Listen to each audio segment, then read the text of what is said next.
네, 오늘 말씀의 핵심에 있는 주제는 하나님께서 우리를 구원으로 부르실 때에 흠없는 자녀가 되도록 부르셨다라는 것입니다. 그럼 어떻게 흠없는 자녀로 성장할 수 있는가 우리가 관심을 가져야 된다라는 것이 오늘 중심에 있는 내용입니다. 시대가 변할수록 신앙이 점점 간소화되고 자기 편의주의적으로 그런 신앙의 흐름이 흘러가는 모양새가 있습니다. 대부분 신앙이라고 갖고 있는 그런 모습들이 인생의 당장의 문제 해결만을 위한 도구일 뿐, 많은 하나님의 백성들의 그런 모습 안에서 하나님의 더 높은 부르심과 뜻에는 관심이 없어 보입니다. 우리는 세상이 우리를 어떻게 평가하느냐보다 하나님이 우리를 어떻게 평가하시느냐에 더 많은 관심을 기울여야 합니다. 분명히 하나님께서 우리를 부르신 목적은 우리가 생각하는 것보다 더 높은 부르심을 위해서 하나님께서 우리를 부르셨음을 알게 됩니다. 바로 흠없는 자녀들까지 성장하는 것. 우리 한 사람 한 사람이 인격적으로 하나님을 알고 흠없는 하나님의 자녀로 빚어지기를 원하십니다. 창세기 6장 9절에 보면 노아에 대해서 성경이 말씀하시기를 노아는 의인이요 당대의 완전한 자라라고 말씀하고 있습니다. 아니, 우리는 사람이 죄인이라고 배웠는데 어떻게 노아는 의인이었고 당대의 완전한 사람이었을까? 그것은 그의 인격에 조금도 흠결이 없었다라는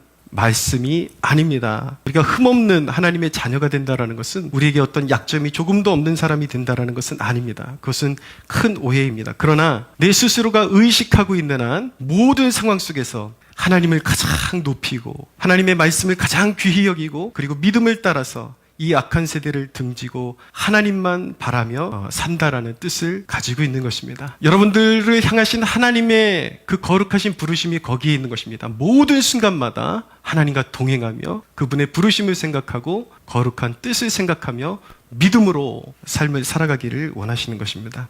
그러면 흠없는 자녀로 성장하기 위해서 우리는 어떤 신앙의 태도를 배워야 할까요? 오늘 크게 두 가지로 성경이 말씀하고 있는데, 첫째, 먼저 두렵고 떨림으로 너희 구원을 이루라고 하십니다. 12절을 보십시오. 그러므로 나의 사랑하는 자들아, 너희가 나 있을 때뿐만 아니라 더욱 지금 나 없을 때에도 항상 복종하여 두렵고 떨림으로 너희 구원을 이루라. 근데 이 대목에서 우리가 좀 차근히 12절부터 좀 세세히 살펴볼 필요가 있습니다. 12절 서두에 보면 그러므로 나의 사랑하는 자들아 더욱 지금 나 없을 때에도 항상 복종하라 라고 말씀하고 있습니다. 그러니까 바울이 그들의 공동체 안에 함께 어떤 구심점의 역할을 하고 있을 때뿐만 아니라 바울이 그 자리에 없는 그 순간에도 신앙에 있어서 절대로 흔들리지 말고 중심을 잡고 하나님께 복종하고 서로 복종하면서 믿음을 굳건하게 세우고 있으라라는 말씀입니다. 신앙의 유년기에는 어떤 본이 될 만한 사람들이 필요합니다.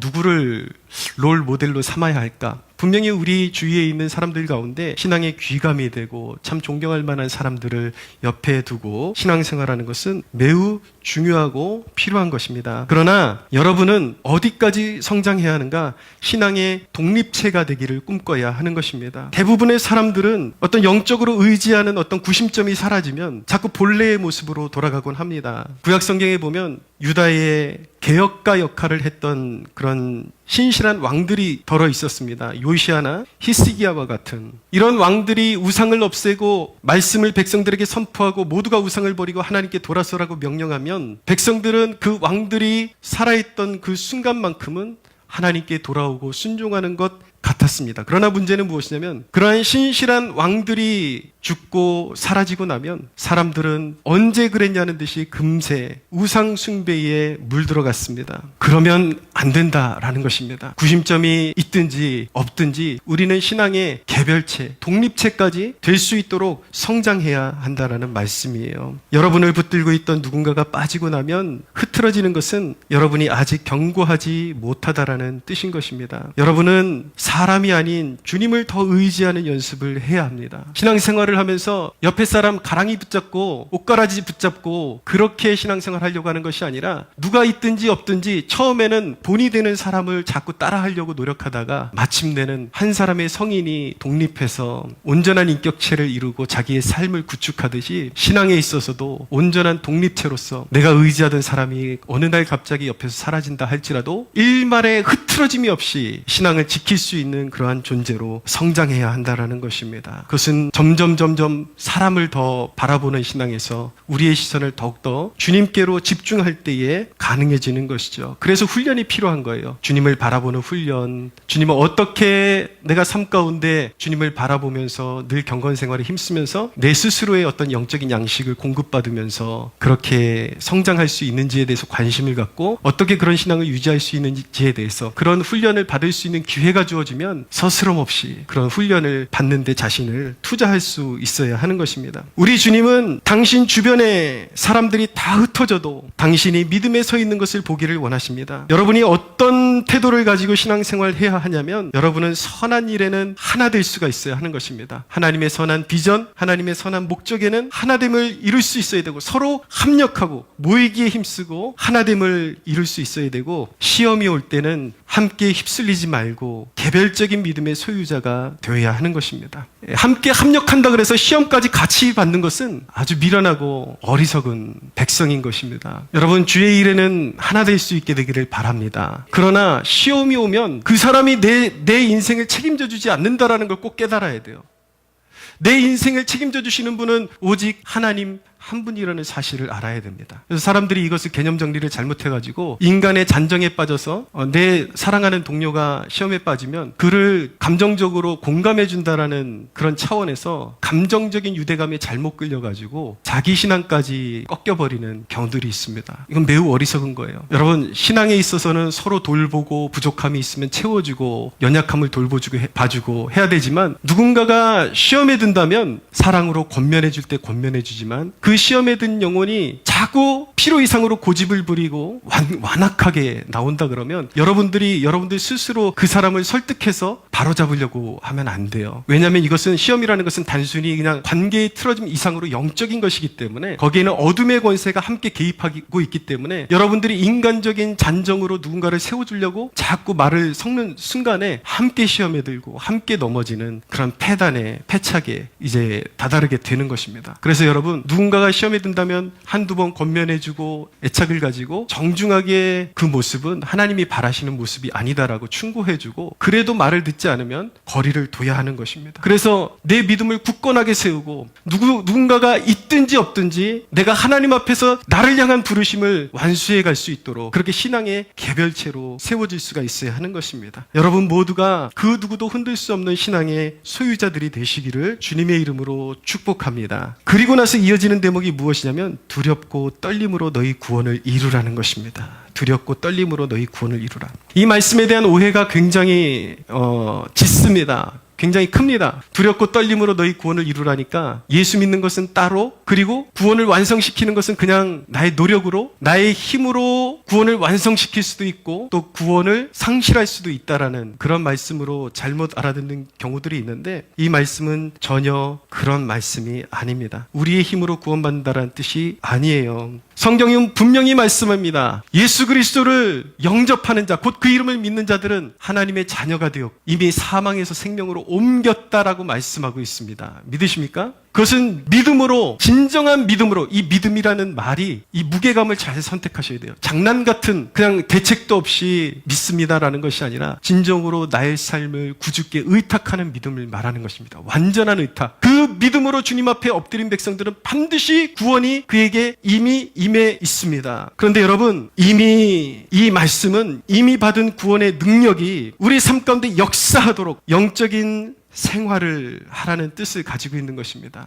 그것은 무엇이냐면 믿는 자는 이미 천국 시민이 된 거예요. 우리는 이 땅에 태어나는 순간 이미 대한민국 시민이 된 것입니다. 그러나 대한민국 시민이 된 것과 시민으로서의 잘 살아가는 것, 유익을 누리면서 살아가는 것, 구원의 혜택을 누리며 살아가는 것은 얘기가 좀 다른 것입니다. 이 땅에 살면서 범법자로 살아갈 수도 있고 또 시민으로서의 책임을 다하지 못하고 이 나라 국민들에게 주어지는 어떤 복지나 백성으로서의 권리를 잘 누리지 못하고 살아갈 수도 있는 것이죠. 그러나 이 말씀은 하나님 나라의 시민으로서 책임을 다하고 하나님 나라의 시민으로서 감당해야 될 어떤 책임이 있다면 그 책임을 다하고 또 하나님의 약속을 믿고 그 약속에 순종함으로 말미암아서 하나님이 주시는 영적인 축복을 혜택을 받아 누리면서 아름다운 하나님의 백성으로서의 인격체로서 온전히 빚어져 가라는 말씀을 하고 있는 것입니다. 여기서 두렵고 떨림으로 라는 것은 종의 두려움을 말하는 것이 아닙니다. 막 무서워하고 막 경기 일으키고 그런 종류의 두렵고 떨림을 말씀하는 것이 아니라 하나님을 경외하라는 의미를 가지고 있는 것입니다. 우리가 항상 영적으로 좋은 것을 선택하려면 하나님 살아계심을 의식하며 살아야 하는 것입니다. 두렵고 떨림으로. 여러분, 성경은 무엇이든지 처음부터 끝까지 모순적인 말씀을 하는 경우가 없습니다. 처음부터 끝까지 동일한 메시지를 전달하고 있습니다. 이 두렵고 떨림으로 구원을 이루라는 것은 코람데오와 일치하는 말씀인 것입니다. 하나님 앞에서 살아라.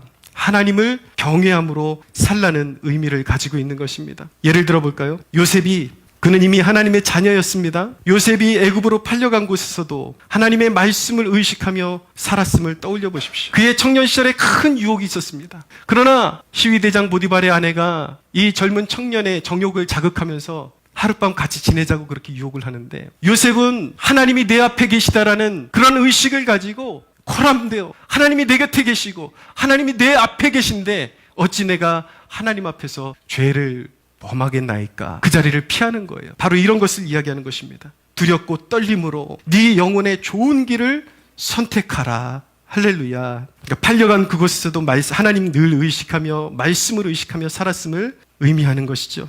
제가 종종 여러분들에게 거듭거듭 말씀드립니다. 여러분들의 믿는 것과 행동의 방식에 결이 같아야 한다. 믿는다고 해놓고 행동의 방식은 여러분들이 믿는다고 하는 것과 정반대로 간다면 하나님으로부터 충만한 은혜가, 하늘로부터 신령한 복이 임하겠습니까? 여러분들이 믿음으로 구원받고 믿음으로 하나님의 자녀가 되었지만 그 믿음으로 여러분들이 믿는다고 하는 것과 결이 같은 행동의 방식을 선택해야 거기서 아름다운 열매들이, 결과물들이 주어진다라는 것을 배우라는 것입니다. 여러분, 이것은요, 우리 주님이 제자들에게 말씀하신 내용과 꼭 같은 원리를 담고 있는 것입니다. 예수님께서 뭐라고 말씀하셨냐면, 좋은 마음으로 말씀을 듣고 지키어 인내로 결실하는 자니라 라고 그렇게 표현하셨습니다.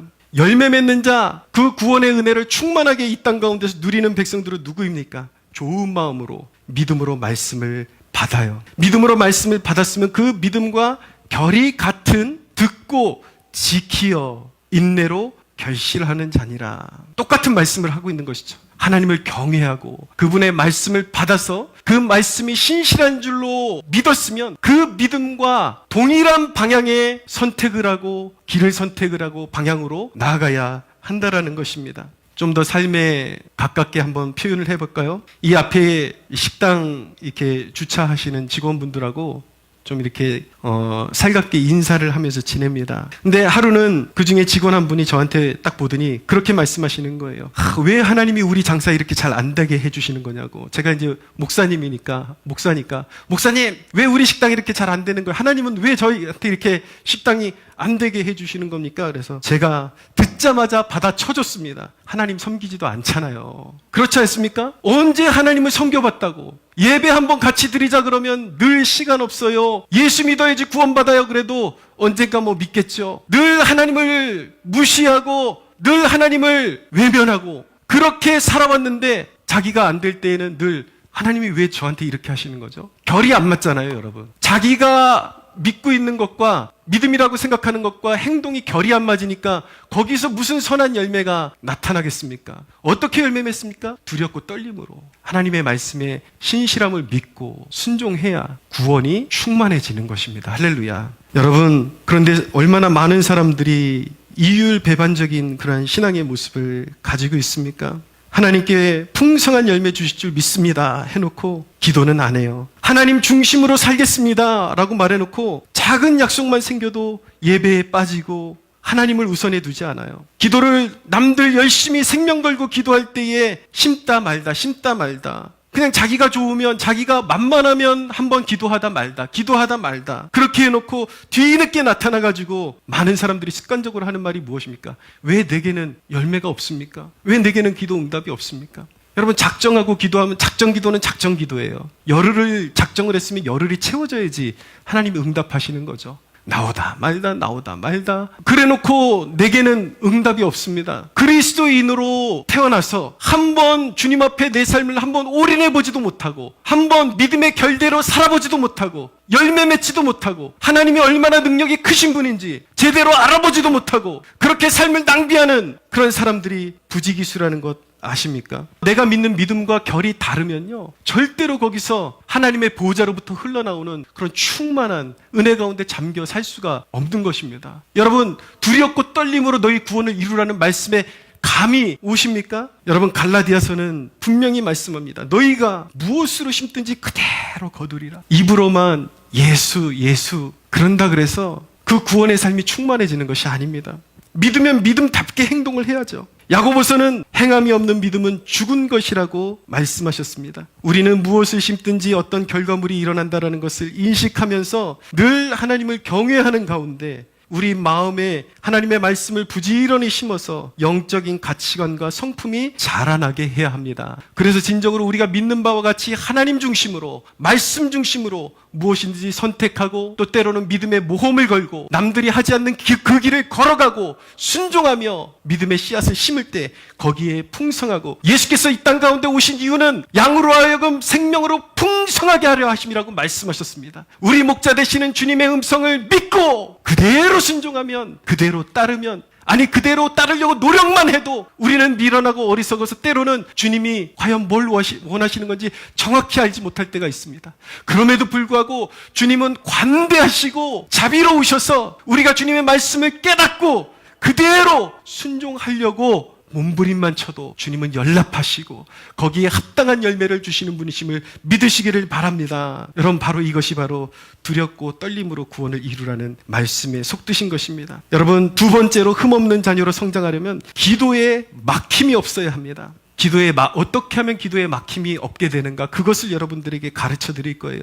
13절을 보십시오. 너희 안에 행하시는 이는 하나님이시니 자기의 기쁘신 뜻을 위하여 너희에게 소원을 두고 행하게 하신다라고 말씀하고 있습니다. 여러분, 이 13절 굉장히 중요한 대목입니다. 응답받는 기도 생활에 대한 중요한 가르침을 주시고 있습니다. 하나님은 우리 신앙생활의 여정이 비록 가시밭과 같고 돌짝밭과 같다 할지라도 그것을 옥토로 바꾸고 결실할 수 있는 아주 중요한 도구를 우리에게 주셨습니다. 여러분, 착각하지 마십시오. 믿는 자들에게 고난이 더 많다라는 사실을 아셔야 돼요. 그리고 항상 하나님께서 그의 사랑하시는 자들을 부르실 때 어떻게 부르시는가? 대부분은 고난을 통해서 부르십니다. 왜냐하면 인간은 평안하면 하나님을 찾지 않기 때문이에요. 배부른 상태로 그대로 영적으로 죽어가기 때문에 하나님께서는 그의 사랑하시는 백성들을 구원하시기 위해서 때로는 태초 전에 이미 계획해 놓으시고 그 사람이 태어날 때부터 말할 수 없는 고난과 장애와 그리고 역경과 그리고 가난, 이런 것들을 허락해 주셔서 하나님의 뜻을 모를 때는 나는 왜 이렇게 비참하게 태어났지? 나는 왜 이런 곳에 태어났지? 그렇게 의문을 갖게 하시다가 그것을 통해서 이 연약한 피조물이 의지할 곳은 하나님밖에 없구나라는 것을 깨닫고 하나님께로 돌이키게 하십니다. 할렐루야. 그런데 여러분, 예수님을 믿은 이후에도 우리의 인생에 가시밭이 너무 많습니다. 돌짝밭과 같은 그런 것들이 너무나도 많습니다. 그러나 믿음의 축복은 무엇이냐면 하나님께서 그리스도 안에서 그 돌짝밭을 옥토로 바꿀 수 있는 도구를 우리에게 주셨다라는 거예요. 그 도구를 잘 사용하면 은혜의 풍성함을 누리고 하나님의 권능을 체험하며 영적인 보람과 즐거움을 알게 해 놓으셨습니다. 그 도구가 뭘까요? 그 도구는 바로 기도입니다. 할렐루야. 늘 설교단에서 똑같은 말만 되풀이하니까 기도가 얼마나 소중한지 모르죠. 기도는 여러분, 우리가 예수 믿은 하나님의 자녀들이라면 우리의 생명과 같은 것이고 호흡과 같은 것입니다. 감히 말씀드릴까요? 감히가 아니라 진실로 진리를 말씀드립니다. 여러분, 예수 믿고도 기도하지 않는 사람은요, 결코 복을 받지 못합니다. 예수 이름의 능력이 없어서가 아니라 이미 주님께서 그렇게 약속을 하셨는데 그 약속을 붙잡지 않기 때문인 것이에요. 주님의 모든 선한 약속들은 우리에게 어떻게 오는 것입니까? 기도를 통해서 오는 것입니다. 할렐루야. 내적인 성장도 기도를 통해서 이루어집니다. 우리의 성품도 기도를 통해서 가꾸어지고 우리의 인생의 문제를 돌파하는 것도 기도를 통해서 이루어지는 것입니다. 주님은 우리 삶에 풍성한 결실을 주시기 위해서 우리의 믿는 자들의 마음 가운데 오늘 말씀해 보니까 영적인 소원함을 주신다라고 말씀하고 있습니다. 사랑하는 여러분, 하나님께서 여러분들을 위해서 여러분들을 사랑하시고 수많은 열매들을 주시기 위해서 영적인 소원함을 주신다라는 것을 깨달으시기를 바랍니다. 그 소원함을 품고 어떻게 해야 되는가? 기도해야 하는 것입니다. 그리고 여러분들이 주님 안에 있다면 충만한 소원함을 가져도 좋다라는 약속을 하나님께서 여러분들에게 주고 계신 것입니다. 요한복음 16장 24절에는 예수님께서 제자들에게 이렇게 말씀하셨습니다. 지금까지는 너희가 내 이름으로 아무것도 구하지 아니하였으나 구하라. 그리하면 받으리니 너희 기쁨이 충만하리라. 할렐루야. 뭐든지 여러분, 애들 장난같이 알아듣지 마세요. 까짝까짝 하다가 없구나, 아니구나, 구하라, 찾으라, 두드리라. 하나님의 것들은 끈기 있고 인내 있고 그 믿음을 끝까지 지키는 자들의 소유인 것입니다. 끝까지 불모지 가운데서 기도하는 백성들에게 하나님께서는 은혜의 문을 활짝 열어주십니다. 사랑하는 여러분, 여러분들의 심령 안에 하나님을 향한 소원함이 가득해지는 축복이 있게 되기를 바랍니다. 여러분, 근데 우리 주님께서는 여러분들의 마음의 소원함을 담고 기도할 때 여러분들의 가장 좋은 것을 주시고 가장 선한 길을 보여주시기를 원하시고, 또 여러분들이 그 소원함 가운데 영적으로 성장하는 깊은 그런 마음을 소유한 주의 백성들이 되기를 기대하고 계시고 그렇게 해주시겠다라고 약속하고 계신데, 그러면 그렇게 만드는 기도 생활에 막힘이 없어야 한다라는 거예요. 그 기도 생활에 막힘이 없으려면 이 본문의 성경을 관통하는 한 가지 원리가 있다라는 것을 알아야 합니다. 13절을 천천히 한번 읽어보고 14절을 또 읽고 나면, 그리고 주님의 뜻을 묵상해 보십시오. 우리 기도 생활에 막힘이 없으려면 가장 중요한 전제 조건이 있다라는 것을 알게 됩니다. 13절을 같이 한번 읽어볼까요? 시작. 너희 안에 행하시는 하나님이시니 자기의 기쁘신 뜻을 위하여 너희에게 소원을 두고 행하게 하시나니, 자, 소원을 두고 행하게 하신다. 14절을 읽겠습니다. 시작. 모든 일을 원망과 시비가 없이 하라. 여러분, 기도 생활에 막힘이 없게 하는 가장 중대한 원리 하나를 여러분들 혹시 발견하셨습니까? 그것이 무엇입니까? 우리의 소원함이 이루어지려면 모든 일에 원망과 시비가 없게 해야 하는 것입니다. 그런데 이것이 성경을 관통하는 일관된 원리라는 것을 분명히 말씀하고 있습니다. 마가복음에 있는 말씀 제가 읽어드리겠습니다. 여러분, 방금 사도 바울이 한 말씀과 예수님의 말씀을, 그 뉘앙스를 잘 파악해 보십시오. 마가복음 11장 24절에서 25절입니다. 그러므로 내가 너희에게 말하노니 무엇이든지 기도하고 구하는 것은 받은 줄로 믿으라. 그리하면 너희에게 그대로 되리라. 할렐루야. 그리고 나서 바로 이어서 하시는 말씀이 뭐냐면, 서서 기도할 때 아무에게나 혐의가 있거든 용서하라. 그리하여야 하늘에 계신 너희 아버지께서도 너희 허물을 사하여 주시리라. 정확히 동일한 순서로 돼 있는 것 파악하고 있습니까? 구하라는 거예요. 주시겠다라는 거예요. 그러나 다툼과 원망이 없이 하라. 마음으로부터 형제를 용서하라. 이 원리가 여러분들의 가슴에 들어오고 있습니까? 할렐루야. 요한일서 3장 21절에서 23절에 똑같은 원리가 등장합니다. 사랑하는 자들아, 만일 우리 마음에 우리를 책망할 것이 없으면 하나님 앞에서 담대함을 얻고 무엇이든지 구하는 바를 그에게서 받나니 이는 우리가 그의 계명을 지키고 그 앞에서 기뻐하시는 것을 행함이라 라고 말씀하고 있습니다. 동일한 원리를 말씀하고 있어요. 이 요한일서도 눈에 보이는 형제를 사랑하지 않는 자가 어찌 하나님을 사랑할 수 있느냐, 형제를 미워하는 자는 마귀에게 속한 자다라고 말씀하고 있는 거예요. 먼저 우리의 충만한 기도생활, 풍성한 기도생활의 전제 조건이 무엇인가? 우리 마음으로부터 형제를 용서하는 것입니다. 원한을 갖지 않는 것입니다. 할렐루야. 저는 이런 말씀을 적용할 때 지금 이 나라가 당면한 불의에까지 적용하는 것은 맞지 않다라고 보고 있습니다. 이 말씀은 범죄한 자들과 다투지 말라는 뜻이 아닙니다. 지난 주일에도 말씀드렸지만 이 나라는 험난한 체제 전쟁 가운데 있습니다. 중국과 북한을 따르는 그러한 공산주의를 추종하는, 이 나라에서 자유민주주의에서 좋은 혜택은 다 받아 누리면서 늘 반미운동하며 자식들은 다 미국 유학시키면서도 늘 미국 물러가라 그러고 북한과 중국에 종속되어서 이 나라를, 체제를 갈아엎어서 사회주의 국가로 만들려고 하는 세력들이 있습니다. 그래서 불의한 일들을 저지르고, 여러분, 이거는 신앙의 싸움입니다. 영적 싸움입니다. 교회를 지켜나가기 위해서 힘써 싸워야 하는 것입니다. 할렐루야. 그러나 여러분, 이 말씀은 형제 간에 다툼이 있어서는 안 된다라는 뜻입니다. 마음에 피 흘림이 있는 기도는 하나님께서 듣지 아니하십니다. 여러분들의 마음 가운데 증오와 미움을 안고 거룩하게 기도할 수는 없는 것입니다. 여러분의 기도가 하나님의 보좌로 이르고 관통하려면 원망과 시비가 없어야 하는 것입니다. 여러분들 집에 어려운 일이 생기면 서로 탓하기 바쁘죠. 사실 그런 것이 현실입니다. 원망이 되고 서로 미워지고, 성숙하다라는 그리스도인들조차도 기도는 하긴 하는데 늘 박터지게 싸우면서 기도하는 습관들이 있습니다. 그러나 여러분, 집에 어려운 일이 생기면 항상 하나님께 소망을 두고 기도해야지, 서로 원망하면서 하면 기도가 막히고 하나님의 영광을 가리게 되는 것입니다. 사랑하는 여러분, 이 중요한 원리, 여러분들의 인생 가운데 말씀으로 열매 맺고 기도함으로 열매 맺기 위해서 여러분들에게 가장 필요한 것, 다툼과 시비로 하지 말라. 할렐루야. 이것을 여러분들의 가슴팍에 새기고 기도 생활에 승리하는 여러분들 되시기를 주님의 이름으로 축원합니다. 자, 이렇게 두렵고 떨림으로 순종하고 어떤 일에든지 온유함으로 기도하면 비로소 어떻게 되는 것입니까? 15절을 보십시오.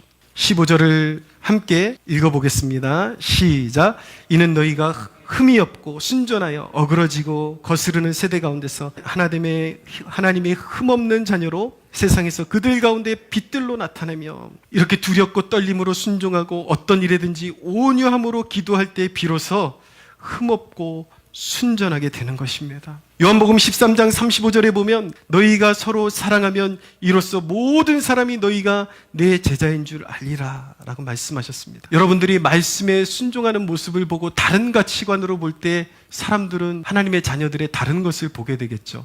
역경이 와도 여러분들이 하나님의 말씀을 붙들고 다르게 대처하는 모습을 볼 때에 사람들은 분명히 여러분들에게서 다른 것, 빛을 발견하게 될 것입니다. 할렐루야. 여러분, 그렇게 두렵고 떨림으로 어떤 일에든지 경솔하지 않고 온유함으로 기도하면 흠없고 순전한 자녀가 되는데, 이런 흠없고 순전한 자녀들만이 세상에 할 수 있는 일 두 가지가 있다라고 말씀하고 있는데, 한 가지는 무엇이냐면 15절 하반절에 빛이 된다라고 말씀하고 있어요. 세상에 빛을 비출 것이다. 어둠 가운데 헤매이는 영혼들에게 하나님의 자녀들이 사는 방식이 있다라는 것을 보여줌으로 인해서 그들에게 빛을 비추게 될 거예요. 길을 가르쳐주는, 내가 주의 길로 걷고 있어야 그 길을 비춰줄 거 아닙니까? 할렐루야. 빛을 비추게 되고, 또 하나 생명의 말씀을 밝히게 된다라고 16절 상반절이 말씀하고 있습니다. 빛이 되고 생명의 말씀을 밝히게 되고 여러분들의 믿음과 결이 같은 삶을 살고 두렵고 떨림으로 항상 하나님을 경외하고 항상 기도하는 삶을 살아갈 때에 여러분들은 빛이 되고 여러분들이 믿고 따르는 하나님의 말씀이 세상 사람들에게도 진정으로 하나님의 말씀이 신실하구나, 진실하구나, 이것이 밝히 드러나게 된다라는 말씀입니다. 여러분들의 인생이 하나님의 빛이 되고 생명의 말씀을 밝히게 되는 도구가 되기를 주님의 이름으로 축복합니다. 우리가 흠없는 하나님의 자녀들이 되기를 힘써야 하는 궁극적인 이유는 또 하나가 있습니다. 16절 하반절을 보십시오. 그리스도의 날에라고 말씀하고 있죠. 그리스도의 날에. 여러분, 우리가 흠없는 자녀들이 되기를 힘써야 하는 이유는 그리스도의 날이 있기 때문인 것입니다. 양과 염소가 갈라지는 날, 알곡과 가라지가 갈라지는 날이 옵니다. 그날에 믿음의 진실성이 드러나게 될 것입니다. 주님을 위해 살아온 흔적과 열매가 없는 사람은 어느 날 죽음의 그림자가 문득 드리워질 때에 내가 과연 주님 앞에 받아들여질까 두려울 것입니다. 왜냐하면 자기 안에 주님과 함께했던 흔적이 하나도 남지 않았기 때문에. 이것이 얼마나 두려운 일인지 아십니까? 그러나 믿음을 가지고 평생을 주님을 위해 힘써온 사람들은 죽음이 다가와도 믿음의 눈을 들고 죽음을 맞이하는 그날 내 영혼을 맞이하러 나오시는, 영접하러 나오시는 주님을 맞이하게 될 것입니다. 할렐루야. 어떤 것이 지혜로운 것입니까? 어떤 것이 확실한 것입니까? 여러분, 구원은 하나님의 주권에 속한 것이지만 구원의 확신은 내 안에도 있어야 하는 것입니다. 내가 하나님의 자녀라는 명확한 확신이 있어야 하는 것입니다. 내가 죽는 순간까지도 구원받을지 천국 갈지 지옥 갈지 모른다면 두려워서 어떻게 살겠습니까? 여러분, 입에만 붙어있는 예수 이것으로는 결코 구원받지 못합니다. 하나님과 소통하지도 않고 친밀하지도 않고 여러분 이 땅을 살아갈 때에 하나님을 섬기지도 않고 하나님과의 친밀한 흔적이 아무것도 없는데 어찌 그리스도의 날 내가 담대하게 설 수 있다라고 자부할 수 있겠습니까? 사랑하는 여러분, 주님의 뜻은 무엇입니까? 지금 이 순간 흠없는 하나님의 자녀들이 되어서 지금 이 순간 죽음의 그림자가 다가와도 결코 두려워하지 않고 주님께서 나를 영접해 주시리라는, 천국의 유업이 나의 것이라는 그 믿음을 소유하고 살아가기를 원하시는 것입니다. 할렐루야.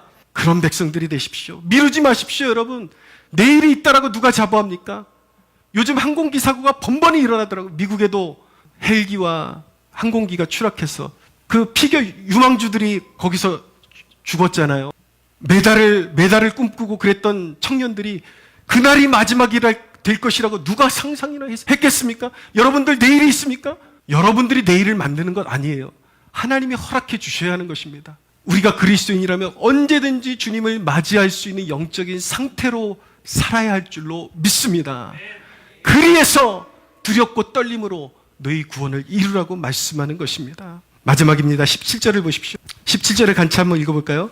시작. 만일 너희 믿음의 재물과 섬김 위에 내가 나를 전제로 드릴지라도 나는 기뻐하고 너희 무리와 함께 기뻐하리니. 한 절 더, 이와 같이 너희도 기뻐하고 나와 함께 기뻐하라. 사랑하는 여러분, 바울은 빌립보 성도들의 섬김으로 인해서 더욱 자신을 드리고 싶었습니다. 전제로 드린다라는 것은 이 재물 위에 이 포도주로 드리는 제물을 말하는 거, 제사를 말하는, 포도주를 부어드리는, 그것은 무엇입니까? 너희들이 나를 이렇게 섬겨주었는데 너희 섬김에 나는 순교의 제물이 돼도 좋다. 나는 이제 주님을 위해서 죽어도 좋다라는 고백이 있는 것입니다. 우리가 하나님께 은혜를 받는 목적이 세상의 영달이 되어서는 안 되는 것입니다. 귀한 은혜 받았으니까 주님을 위해 살다 죽겠노라는 믿음이 서야 하는 것입니다. 오늘 굉장히 뜻깊은 날입니다. 오늘 세례받는 2명의 귀한 지체들이 있습니다. 여러분, 이 오늘 세례받는 지체들이 기억했으면 하는 것은 오늘 주님을 위한 흠없는 자녀로 살라는 부르심이라는 것을 기억했으면 좋겠고, 믿는 자의 평생의 목적은 나의 영달이 아니라 주님을 위해 살다가 부름받는 것이라는 것을 가슴에 새기는 축복이 있게 되기를 바랍니다. 이 말씀을 듣는 모든 성도분들, 첫째로 하나님을 두려워하며 말씀을 따라 살게 되기를 축복하고, 둘째로 늘 온유함으로 기도 생활하며 선한 열매들로 채워지며 흠없는 하나님의 백성들로 빚어지는 축복이 있게 되기를 주님의 이름으로 축원합니다. 우리 하나님께 영광의 박수 올려드리겠습니다.